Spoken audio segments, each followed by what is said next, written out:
문재인 대통령의 독단과 전횡이 있다면 국회는 홍영표 민주당 대표의 독선과 아집이 있습니다. 민주당이 아무것도 변한 것이 없습니다. 똑같은 이야기를 계속 저한테 반복하고 강요하면 제가 어떤 답을 찾겠어요.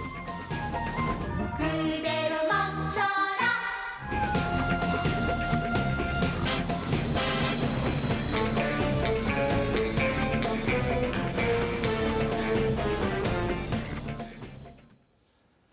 매주 목요일에 만나는 두 분입니다. 정청래, 정두원, 정정당당 두 분 모셨습니다. 어서 오십시오. 네, 안녕하십니까. 네, 안녕하세요. 갑자기 든 생각인데 예산안 심사 시한 한 보름 남겨놓고 지금처럼 예산안 심사를 안 하면 여야 국회의원들 300명 개개인에게 매일 100만 원씩 범칙금을 부과하면 어떻겠습니까? 소용 없을까요? 소용이 있죠. 근데 범칙금이 그게 법적인 아니, 저 벌금 타당성이 부과하면 있는지. 전과 생기니까. 네, 그냥 드린 말씀입니다. 네. 자, 오늘 본회의 파행됐고요. 보신 것처럼 홍영표, 김성태 두 원내대표는 노동계 출신이고 그래도 좀 이렇게 속으로 통하는 게 있었는데 요즘 보면 많이 갈라진 것 같습니다. 오늘 원내대표들 회동하는 장면 잠깐 보겠습니다. 장관 인사에 대한 대통령 사과와 민정수석 사퇴 요구를 관철시키기 위해 국회 일정을 볼모로 삼는 행위입니다. 7대 인사 배제 기준에 포함된 사람은 없다는 청와대의 황당한 주장에 대해 지나가는 소가 웃을 일이 아닐 수 없습니다. 차라리 사슴을 가리켜 말이라고 하는 편이 20대 국회 들어 야당이 상임위와 국정감사, 의사 일정을 보이콧한 사례가 오늘까지 14번이나 됩니다. 이쯤 되면 보이콧 중독증이라고 해도 과언이 아닐 것입니다. 조명래 환경부 장관 임명 강행과 기습적인 일방 통보를 보여주었습니다. 앞에서는 협치, 뒤에서는 통치를 한 것입니다.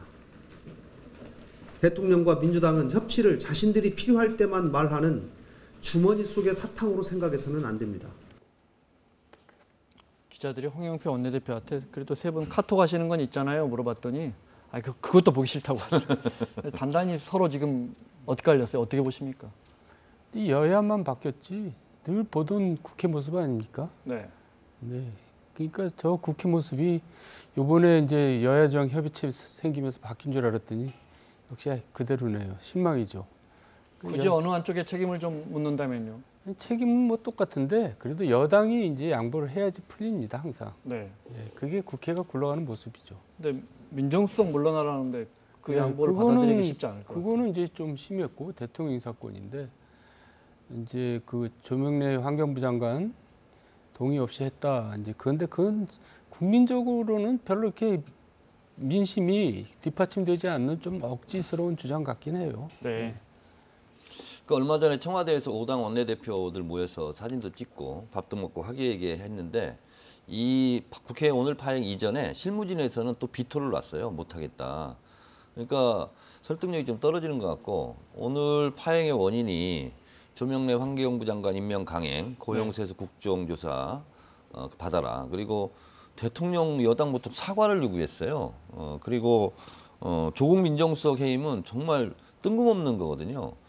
그래서 어떤 것을 야당이 주장하고 보이콧도 할 수 있다고 봐요. 근데 그 주장이 설득력이 있어야 되고 이걸 같은 경우는 그야말로 파행을 위한 파행이죠. 뻔한 의도가 보이는 건데 이렇게 하면 보통 야당은 국민 여론을 등에 업고 여당을 압박하는 거잖아요. 근데 국민 여론을 업을 사항이 없어요. 그러니까 파행을 위한 약하다. 파행이고 네. 이거는 야당이 마이너스 점수인 것 같아요.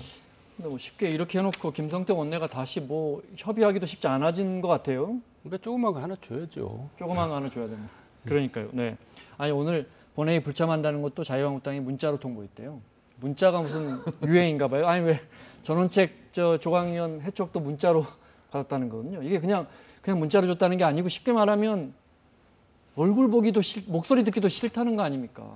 문자로 오늘 우리 본회의 안 가요 이렇게. 그래놓고 또 다시 합의할 때는 카메라 기자들 앞에 또 악수하면서 활짝 웃잖아요. 네.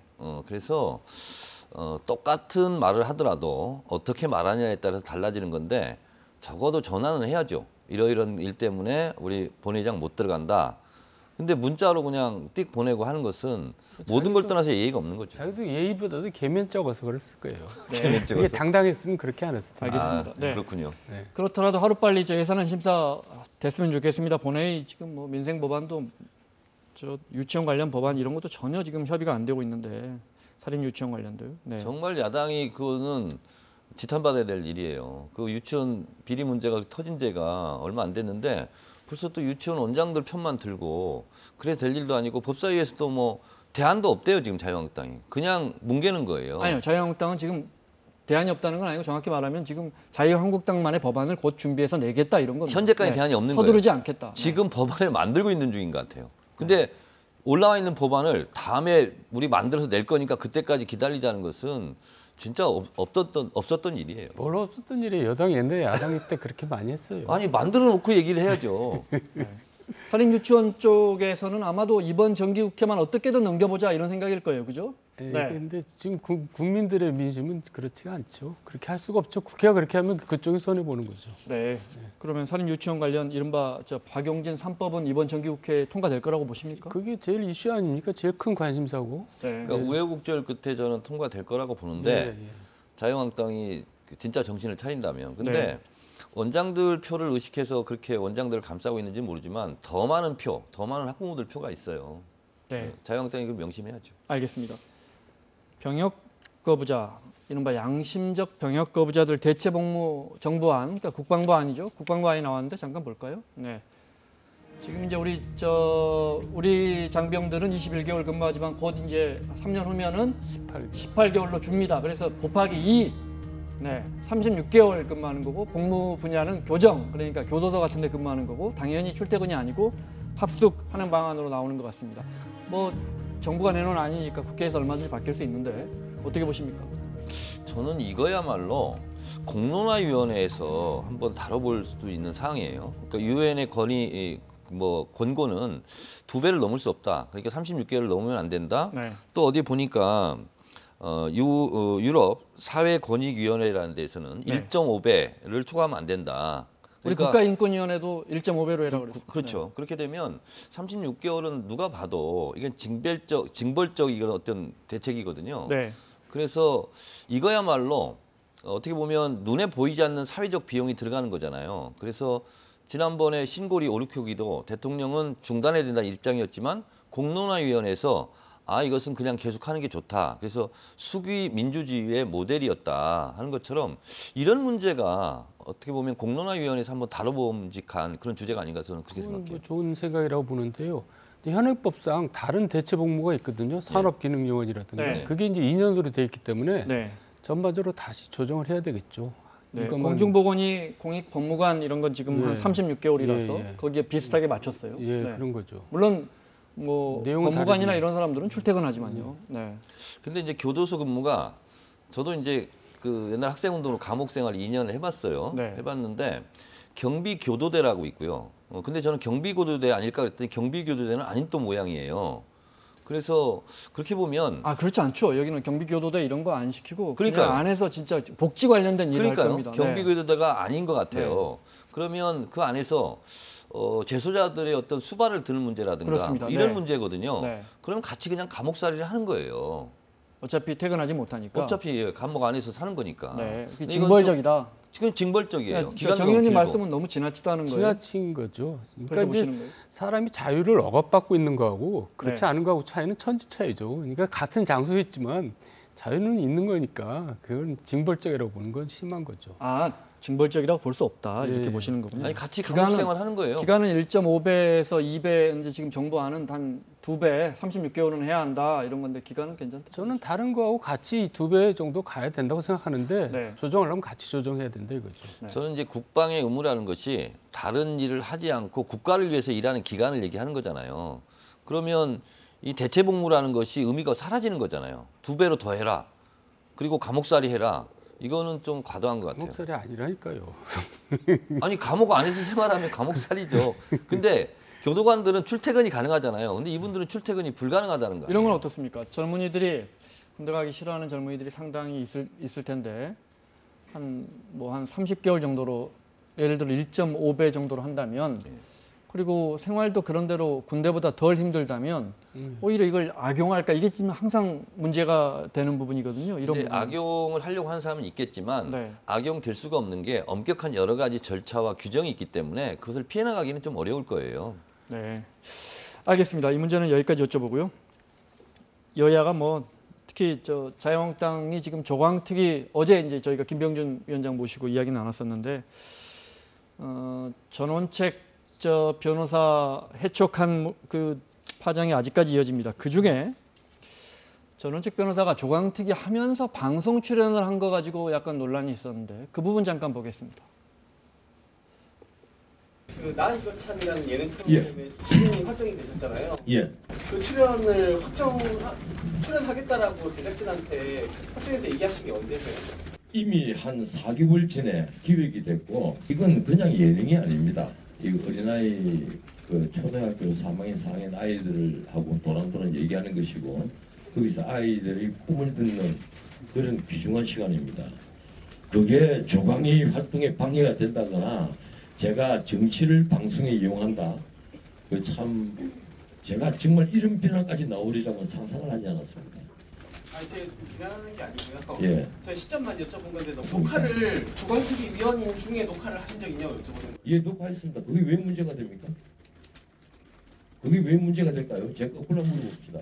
예능과 정치 활동을 경직하는 것에 대해서 조광위원을 정치활동이라고 생각하셨습니까? 어디서 나오신 분입니까?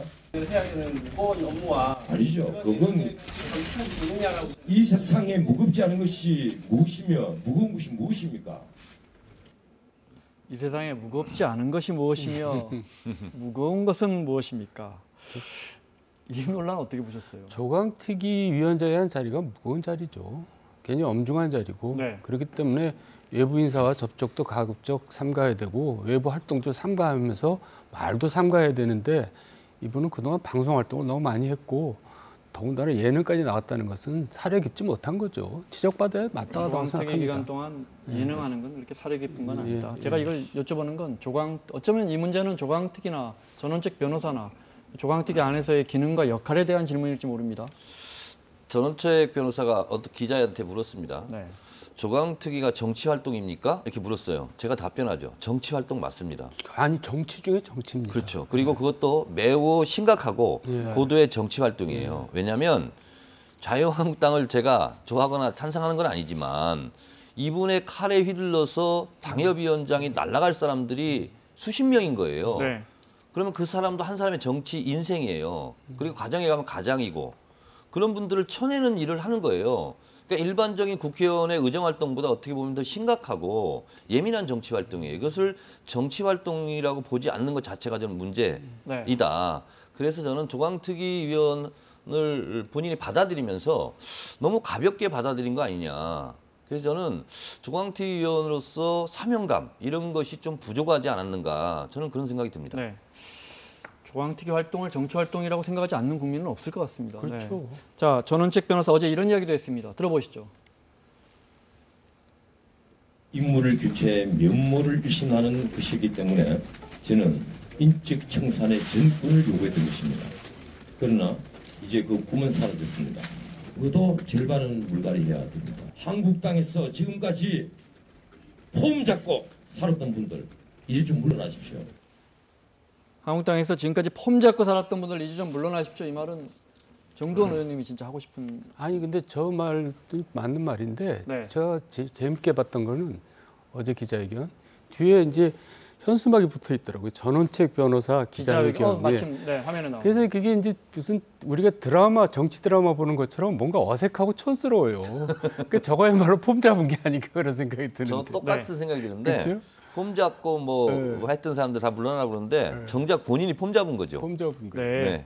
저는 어떻습니까? 저 내용으로 들어가서 절반 정도는 물갈이해야. 근데 이런 이야기를 한 달 정도 조광특위 위원을 하셨는데 전원책 변호사가 딱 들어가서 자 절반 정도 물갈이 합니다 했으면 오히려 보수층의 지지를 얻고 입지가 더 강화되진 않았을까 이런 생각도 들고요. 그러니까 전형적인 뒷북이에요. 본인이 그거 하려고 들어갔잖아요. 그런데 본인이 못했잖아요. 이런저런 이유는 있었겠지만 그럼 물러나면서 저런 얘기하는 것은 전형적인 뒷북이죠. 근데 종잡을 수 없는 게 그 반대되는 얘기를 했어요. 그러니까 박근혜 탄핵에 문제가 있다는 발언, 또 경제 민주화 때문에 새누리당이 폭망했다는 발언. 네. 그게 지금 나중에 한 발언하고 정 반대되는 발언 아니에요? 시대 정신하고도 안 네, 맞고. 종잡을 수가 없어요. 그때는 그러니까 인적 쇄신이 최소화되는 줄 알았죠. 그럴 줄 그런 알았죠. 언급들이 나와서. 저도 그렇게 받아들였어요. 뭐 소떼고 찻대고 하면 요 발언이 특히나 인적 쇄신은 크게 하지 않고 오히려 통합이나 이 보수 빅텐트의 방점이 찍히는구나. 우리는 그렇게 알았었거든요. 그렇게 들었죠. 근데 이제 물러나신 다음에 한 절반은 물갈이해야 한다. 홈 잡고 살았던 분들은 이제 좀 물러나십시오. 이렇게 말씀하시니까. 저는 좀 코미디 같은 발언이었다고 생각을 하고요. 네. 그리고 본인이 그거를 그 역할을 하려고 들어갔다가 못하고 지금 나오는 거잖아요. 어찌됐든 과정이 어찌됐든. 그러면 저런 말은 본인이 하면 안 되죠. 본인이 못한 거잖아요. 그런 생각이 들고요. 네. 그리고 뭐 방송과 정치 얘기를 쭉 하던데 저는 본인이 의도는 했는지 안 했는지 모르겠는데 결국은 본인이 방송으로 간다면 그동안 한 달여 넘게 있었던 어떤 전현석 변호사에 대한 그 시선 집중 이런 것이 자기 방송 영업 활동에 도움은 되겠죠. 그래서 그런 의심은 합리적인 의심이라고 생각해요. 아니 그런 거 방송하려고 결국 이렇게 소동을 벌였느냐 이렇게 의심은 할 만하다고 저는 생각합니다. 뭐 그렇게까지 생각할 필요 있겠어요? 그건 지나친 것 같고 결과적으로 근데 보면 본인이 그래요. 어쨌든 맞지 않는 일을 한 거예요. 네. 예. 네, 알겠습니다. 오세훈 전 시장, 뭐 다음 자유한국당 당권 도전할 것이다 이런 이야기 많이 나오는데 어제 모임 만들었고요. 민생포럼 지지자 모임 발족했는데 잠깐 들어보겠습니다. 아무래도 이 정권이 이번에 경제 투톱 교체하는 모습을 보면서 정말 독선과 폭주의 길로 들어서고 있구나 이런 생각을 지울 수가 없고요. 그런 의미에서 보수를 단일 대우로 만들어가야 된다는 반문연대론에 대해서는 뭐 적극 찬성하는 입장입니다. 지켜보면서 고민할 부분이 좀 남아있는 것 아닌가 그렇게 생각이 듭니다.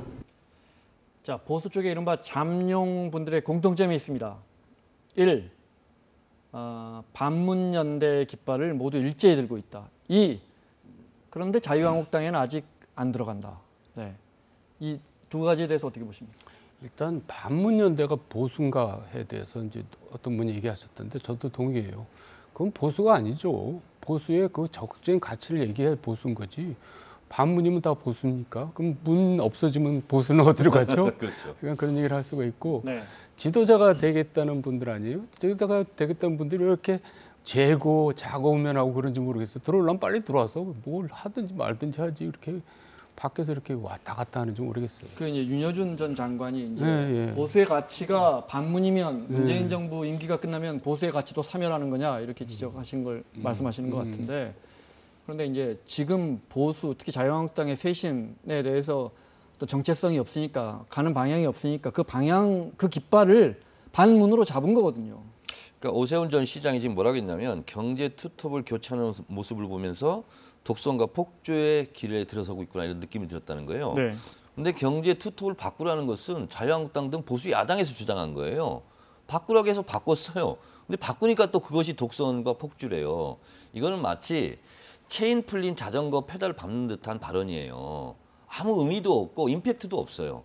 그리고 문재인 대통령을 반대한다는 게 깃발이 될 수 있습니까? 야당은 뭐예요? 대안 있는 수권 야당 이렇게 보통 얘기하잖아요. 네. 그럼 본인의 컬러가 뭔지 본인의 노선이 뭔지 그것을 밝히면서 내가 드는 이 깃발과 문재인 정부가 맞지 않다 이렇게 주장해야 사람들이 모이든지 흩어지든지 해야 될 거 아니에요. 근데 그런 게 알맹이가 없어요. 그게 아니고 그냥 문제예요 그게. 우리는 문재인을 반대한다. 그 깃발로 모여라. 그거는 문제다 이 말씀. 그러니까 이번 미국 중간 선거도요. 네. 트럼프를 반대한다. 민주당의 노선이 그것밖에 없었어요. 그래서 성공하지 못했죠. 그 누구를 반대한다는 깃발을 가지고는 그게 깃발이 될 수가 없어요. 알겠습니다. 선거에서 이길 수도 없고. 네. 오세훈 전 시장 인터뷰를 잠깐 들었는데 이제 황교안 전 총리도 아직 자유한국당에 들어가지 않고 그런데 김성태 원내대표가 이런 평가를 했어요. 네. 보여주십시오. 네.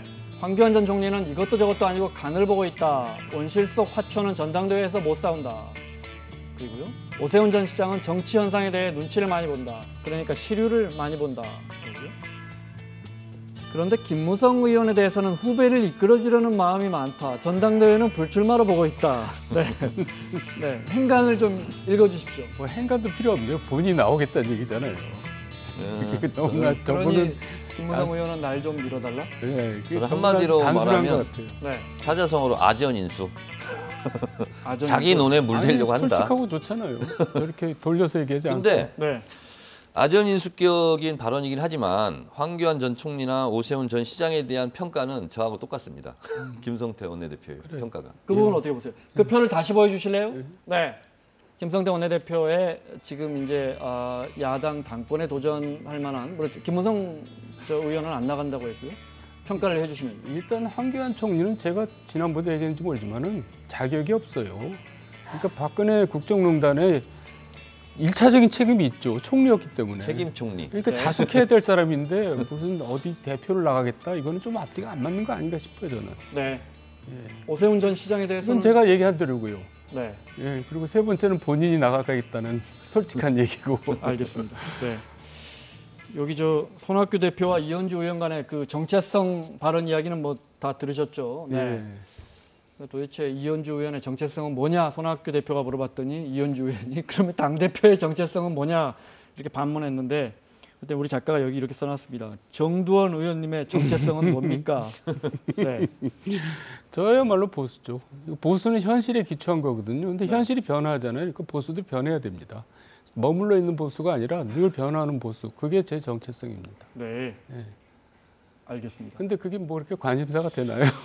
아주 많이들 관심 가지세요. 아, 그래요? 아니, 근데 손학규 이현주 논쟁은요. 네. 정체성의 자격도 되지 않는 논란이에요. 왜냐하면 보수, 진보 이런 게 정체성이잖아요. 근데 진보 진영에서도 이당저당 왔다 갔다 할 수 있는 거잖아요. 네. 그걸 보고 우리 철새라고 보통 비판을 해요. 보수 쪽에서도 철새처럼 안 왔다 갔다 하는 사람이 있고 철새처럼 왔다 갔다 하는 사람이 있기 때문에 네. 지금은 사실은 이 철새 행위, 정치 행위에 대한 서로 간의 날선 비판이잖아요. 이것은 정체성 논쟁의 그 대목에도 끼지 못하는 내용이에요, 사실은. 그러니까 정체성이 아니고 그냥 철새다 이 말씀이신가요? 아니 그렇잖아요. 네. 그러니까 손학규 대표가 비판한 것은 정체성을 분명히 하라는 것은 바른미래당이 계속 있을래 아니면 나갈 거냐 네. 탈당할 거냐 이거에 대한 질문이라고 저는 해석하거든요. 그러면 그것은 정체성하고도 관계없는 거예요, 사실. 네. 왜냐하면 바른미래당에서 예를 들어서 탈당을 해서 정의당을 간다거나 민주당을 온다고 그러면 정체성이라고 할 수 있어요. 근데 바른미래당에서 예를 들어서 자유한국당으로 왔다 갔다 한다. 이거는 뭐 정체성하고 크게 상관이 없는 것 같아요. 네. 화면에 지금 바른미래당의 이현주 의원이 나오고 있는데 이현주 의원은 아시다시피 민주당으로 입당해서 바른미래당으로 옮겼는데 네. 그때 이제 국민의당으로 옮겨갈 때는 안철수 당시 의원에게 당시 대표에게 내 정치 생명을 걸었다 했어요. 그 장면이 준비가 됐습니까? 잠깐 볼까요? 저는요 안철수 후보한테 정치 생명을 걸었어요. 이대로는 안 된다. 이렇게 가다가는 우리 아이들, 우리 대한민국 정말 큰일 난다. 저는 정말 꿈꿉니다. 우리 후보를 중심으로 해서 다시 모여서 새로운 판을 짜게 하게끔 네. 여기 계신 여러분께서 도와주십시오. 아우 정말 눈물로 호소했는데 저 때는 중도가 필요하고 다당제가 필요하다. 그래서 안철수다 했거든요. 지금 또 생각이 바뀌었어요. 저는 긍정적으로 좀 보고 싶은 게 네. 일단 첫 번째 노이즈 마케팅에 성공하고 있고요. 두 번째는 민주당에 그대로 있으면 여당이고 또 저 편함 자기가 편해요. 근데 애써 저렇게 어려운 길로 가고 있거든요. 네. 그 이유가 뭘까 생각해봤는데 어떻게 이제 민주당에서 국회의원이 됐는데 자기 정체성이 안 맞는 거예요. 그러니까 자꾸 이제 움직이는 거죠. 그래서 네. 저는 솔직한 정치인 아닌가 그렇게 싶습니다. 지금 저 자막은 마치 이현주 의원이 지금 이야기하는 것 같아서 지금 과거에 지난해 이야기한 겁니다. 네, 조금 오해의 소지가 있네요. 그러니까 저는 네. 손학규 대표가 이현주 당신 정체성이 뭐냐라고 말한 시점은 지금이 아니라 네. 민주당에서 탈당해서 국민의당 갔을 때 그때 얘기를 했어야 되는 거죠. 네. 맞잖아요, 그게. 근데 지금은 바른미래당과 자유한국당을 뭐 왔다 갔다 하려고 하는 이런 정치 행위에 대해서 얘기하는 건 정체성이 안 맞다는 얘기고 저는 솔직히 말씀드리면 개인 정치 자영업자의 다음 총선 살아남기에 대한 몸부림이다. 저는 그렇게 생각을 해요. 그러니까 원래 그 자리에 있었으면 다음 총 살아남을 거 아니에요. 근데 어디요? 저렇게 힘든 길을 가고 있는 이유가 원래 그 자리는 광명을이에요. 광명을이 민주당의 좋은 지역구입니다. 네, 민주당에 바른정당으로 가지 않고. 예, 그럼 자동적으로 당선되기 쉽고 자기 편한데. 이 생각은 못 해봤네요. 예, 네. 그래서 제가 고민해봤더니 잘 모르시는데요. 민주당에 있을 때도요. 예. 당원들은 굉장히 불만이 많고 다음에 갈아치자 이런 움직임이 많았어요. 그것까지 모르겠고. 그리고 제가 그 지역에 당원들로부터 초청 강연을 받은 적이 있어요. 그래서 가서 강연한 적이 있거든요. 네. 그래서 민주당에 있을 때도 상당히 우편향 그런 언행을 많이 했기 때문에 원래 거기서도 불만이 많았어요. 네. 안철수 의원, 전 의원하고는 지금 독일 가 있는 이현주 의원이 혹시 전화 통화라도 할까요? 어떻게 생각하십니까?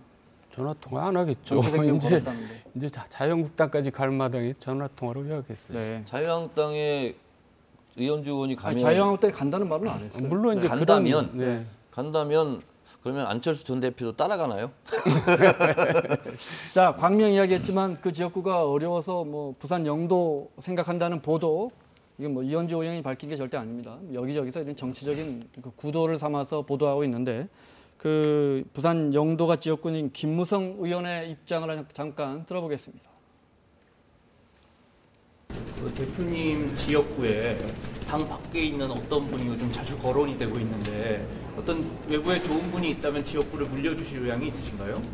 이미 저는 지난 지방선거 끝나고 그 다음날 불출마 선언을 했고 그 뜻이 있는 사람은 뭐 누구든지 뭐 와서 상의하면 제가 잘 도와줄 생각을 가지고 있습니다. 여기 중요한 게 누구든지 아닙니까? 이현주 의원도 김무성 의원이 자 상의하러 와라 이런 뜻 같아요. 네. 근데 맞습니까? 일단 뭐 그런 뜻이죠. 근데 지금 부산이나 이쪽 지역구 분위기가 김무성 의원이 도와준다고 도움이 될까? 저는 좀 의문인데요. 도움 될 것 같은데요. 요새 별로 물론 다음 당권 잡은 사람이 또 거기 공심위가 공천하겠지만 요새 민심이 그렇게 좋지 않아요. 부산 지역에 있는 사람들이 적어도 부산 지역은요 민심이 확 바뀌었다고 생각하시면 확 돼요. 바뀌었어요. 네. 민주당 쪽으로 확 바뀌었고요. 저는 이제 계속 언론에 대해 쓴소리 한 마씩 하는데 저는 정치 자영업자의 매출 실적을 공익적 언론이 계속 올려줄 필요가 있느냐 이런 부분에 대해서 이게 조국과 역사 민주주의에 무슨 도움이 되는 보도인지 모르겠어요. 저는 자꾸 이런 걸 보도하는 거에 대해서. 너무 보도까지 시비 걸지 마세요. 알겠습니다. 네, 무슨 말씀인지 알겠습니다. 그런데 현역 의원이고요. 또 보수 지지자분들이 상당 부분 관심을 갖고 있기 때문에 저희도 이 부분에 대해서 간과할 수 없습니다. 네. 아니, 사사건건이 문제가 아니라 다른 언론도 막 이런 거 보도를 많이 해요. 저는 그냥 무관심했으면 아니, 좋겠어요. 그만큼 정치가 지금 재미가 없어요. 재미가 없습니다. 여기까지 듣겠습니다. 자, 정청래, 정두원, 정정당당 두 전 의원과 함께했습니다. 다음 주에 뵙겠습니다. 고맙습니다. 네.